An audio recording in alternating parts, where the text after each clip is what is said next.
Hey guys, it's Mellonn. So I'm at Houston right now. Anyways, so Mushy.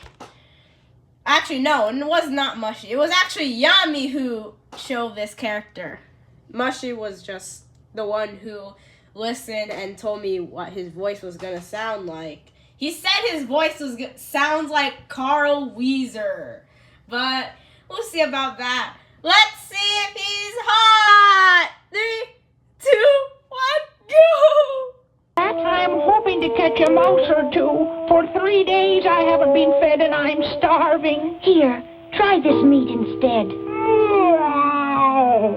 Little one, do you want to escape from here? What the frick?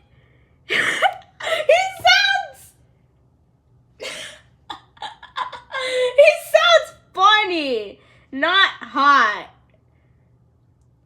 But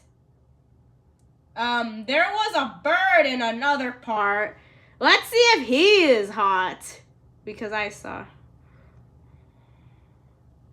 Oh, you poor thing. You're hungry. In return for your kindness, I will do you a favor by warning you about your stepmother. What the frick? He sounds like that sounds like a girl, and that sounds random. But okay. Bye.